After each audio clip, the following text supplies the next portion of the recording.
O último conteúdo de álgebra linear agora, que é o produto interno. Vocês já têm uma noção total do que é um produto interno, porque o produto escalar é um tipo especial de produto interno.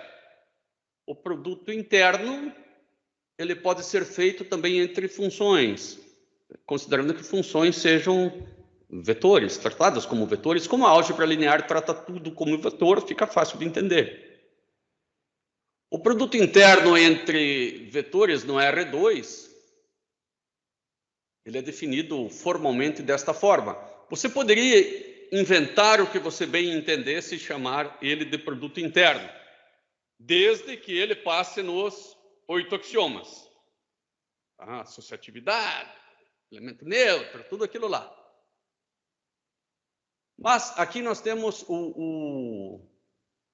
Na verdade, esse produto interno aqui, ó, ele nem tem nada a ver com os 8 axiomas, me desculpem. Esse aqui simplesmente é o produto entre dois vetores. Lá nos 8 axiomas não tem nada que relacione a produto entre dois vetores. Vamos dar uma olhadinha nos axiomas, vou puxar eles agora. Vejam que eu tenho aqui soma entre vetores, né, os 4 primeiros elementos, e os 4 primeiros axiomas, e os 4 últimos axiomas, eles têm a relação de um real por um vetor, e não de vetor por vetor. Então, não tem nada a ver com os 8 axiomas. Voltemos ao produto escalar. O produto interno, né, é o produto entre dois vetores, definido aqui como o produto entre suas componentes e a soma disso. Isso, naturalmente, resulta num número puro, né? Não resulta num vetor. Então, é um produto entre dois vetores que resulta em um número, não resulta em um vetor. Fica mais fácil de entender isso também, né? Então, o produto interno é o produto entre dois vetores que resulta em um número. Eu conseguiria pensar num produto entre duas funções assim, vamos pensar seno e cosseno, né? Seno de x vezes cosseno de x, né? Eu vou pensar, e o somatório vai ser representado por uma integral, né? Ao invés de eu fazer como fiz antes, somatório, né, aqui eu chamaria não de x, eu chamaria vou chamar de x, i vezes yi, sim. Com i variando de 1 até n. Nesse caso aqui é o R2, então o n é 2, mas poderia ser o R5. E aqui tem infinitos, então tem que ser uma integral, e você diz integral, né, nesse intervalo de a até b, de x. Esse aqui é o produto interno das funções seno e cosseno. Nós podemos calcular o tamanho de um vetor, né, a norma de um vetor, é tudo a mesma coisa, tamanho, norma, módulo, fazendo o produto interno dele por ele mesmo. Eu tenho o tamanho ao quadrado, aí eu tiro a raiz disso, eu tenho o tamanho do vetor. Então fica fácil de eu encontrar o tamanho. Por exemplo, eu tenho o vetor 3 para cá e 4 para cá. Vou fazer o contrário, 4 e 3. Naturalmente, eu sei por Pitágoras que isso é 5. Né? Mas eu vou fazer o vetor 4 e 3, escalar ele mesmo. Eu vou encontrar aqui o tamanho dele ao quadrado, né? Porque vai ficar 16 mais 9, que é igual a 25. Esse é o tamanho dele ao quadrado, por isso da raiz quadrada. Interessante seria eu fazer o tamanho da raiz do seno, a integral do seno vezes o seno. Eu vou fazer isso em um período só. Veja que daí já é uma coisa bem mais abstrata, que fica, às vezes, difícil até eu fazer uma análise concreta disso. Vou fazer aqui a integral do seno vezes o seno, ou seja, a integral do seno ao quadrado de menos π a π. dá um período, né? Menos π até π. E aqui seno de x vezes o seno de x dx. Quanto que dá o tamanho, né? O módulo, a norma? Dá π, ó, dá π. Claro que se você dobrar esse, né, você colocar aqui outros valores, o tamanho desse vetor vai dobrar. É natural. Só que aqui ele não aponta para lugar nenhum, isso que é complicado e ainda tem limites de integração.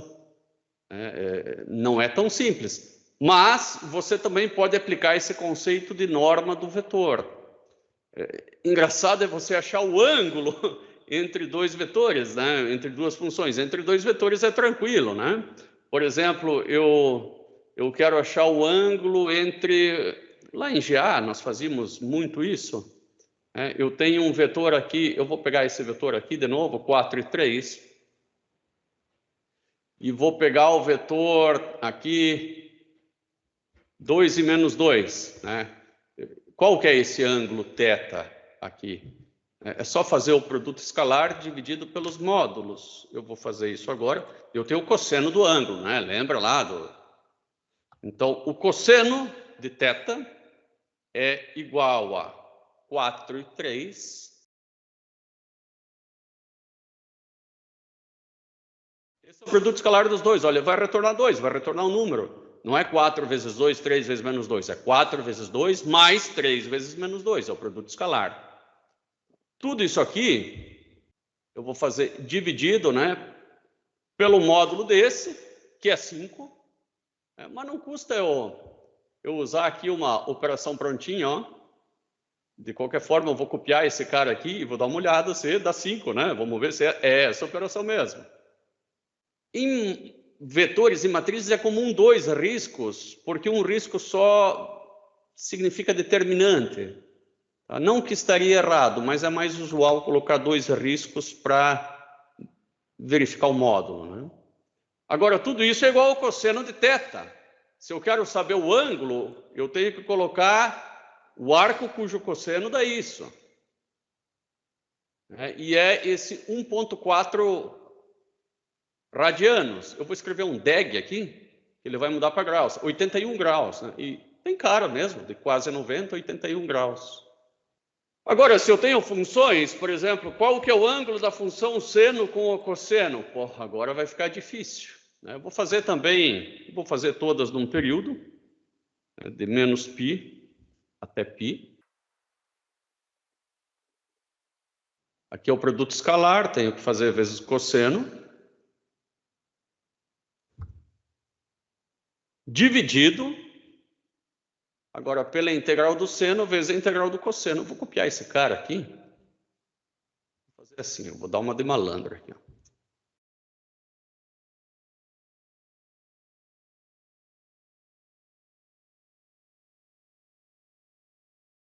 Igual para calcular. E o ângulo, o cosseno do ângulo é 0, então o ângulo é de 90 graus. A diferença entre seno e cosseno eu sei que é de 90 graus. Agora, o engraçado é se você fizesse outra coisa aqui, ó. Entre seno e cosseno é moleza, tem o círculo trigonométrico lá, você enxerga, né? Mas se fosse entre seno e seno. Bom, então vamos ver. Duas funções iguais. Olha, duas funções iguais tem o ângulo igual a 0. Cosseno de 0 igual a 1. Se você é um pouco mais preciosista, escreva aqui arco cujo cosseno. Pronto, agora você vai ter a resposta já ali em graus. Se colocar um DEGzinho aqui, ó, DEG. Pronto.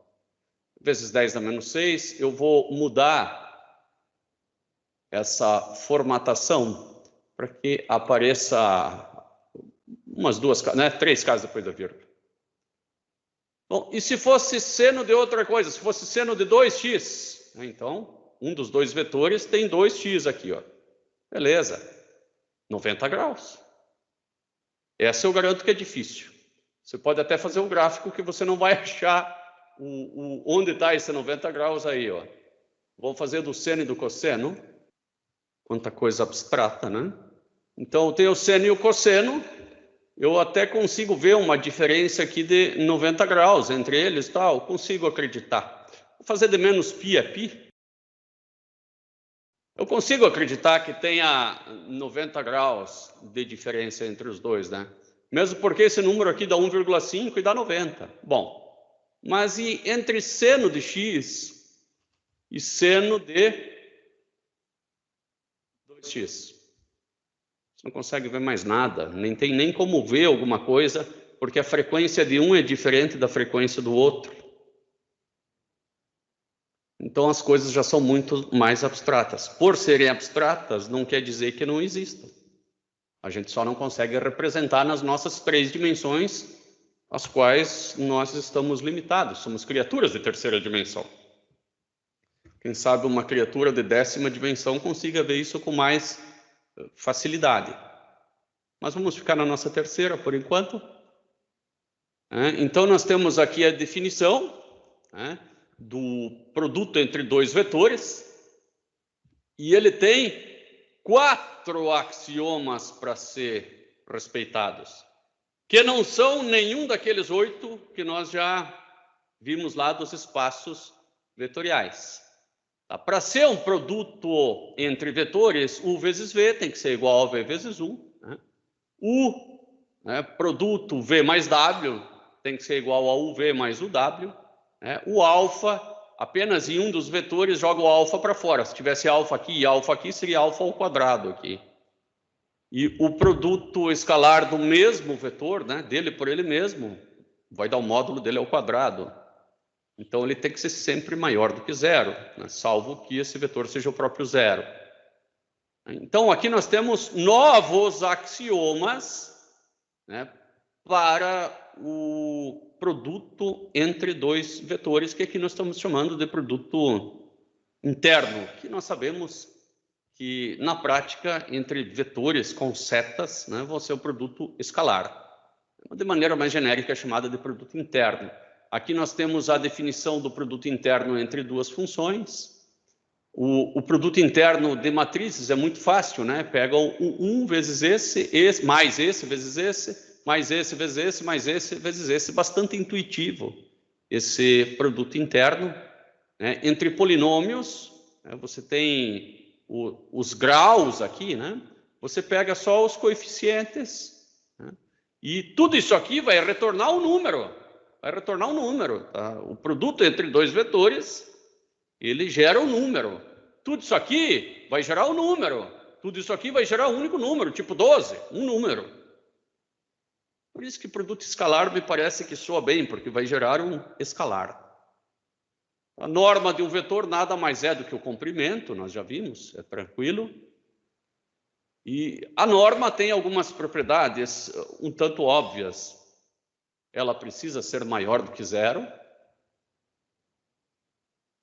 Se eu tiver um vetor, por exemplo, 4 e 8, esse vetor é igual ao vetor 2 vezes 2 e 2 vezes 4, que é igual a 2, 2 e 4. Isso é um tanto simples de entender. Tá? Então, a norma desse vetor aqui, que eu vou calcular agora, tem que ser igual à norma desse vetor aqui. Afinal de contas, são os mesmos vetores. Então, isso que eu digo que tem algumas coisas que são... Não é porque são óbvias que a gente não deva prestar atenção. Tá? Então, eu vou agora calcular essa norma. Eu tenho aqui algumas operações com matrizes que ele vai fazer direto para mim. Claro que eu poderia fazer fazendo o produto escalar também. Então, eu vou pegar 4 e 8. Calculo a norma. Deu quase 9. Agora eu vou pegar o 2 e o 4. 2 e o 4. E vou multiplicar um 2 aqui fora. Eu fiz a norma de 2 e 4 e multipliquei por 2. Deu a mesma coisa. Para você ver que Não é chuncho, ó. Se eu fizer 1, vai dar metade. Se eu fizer 2, né, vai dar tudo aquilo. E uma desigualdade aqui, se vocês ouviram falar, desigualdade de Schwartz. Né? Você apenas precisa se lembrar do produto escalar para isso. Que tem tudo a ver com o produto interno. Afinal de contas, o produto escalar nasceu do interno. O que é U escalar V, se não é norma de U, norma de V, vezes o cosseno de θ. O cosseno de θ, então, sempre vai ser U escalar V dividido por norma de U, norma de V. Como o cosseno sempre é o número entre mais 1 e menos 1, não tem o cosseno que deu outro resultado, isso aqui vai estar entre menos 1 e mais 1.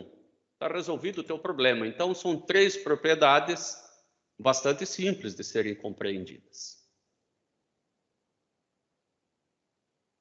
E agora, meus caros, apenas alguns exercíciozinhos que eu vou deixar no Moodle para serem resolvidos, serem entregues hoje ainda, tá? Hoje ou amanhã, né? Deixar até o final de semana.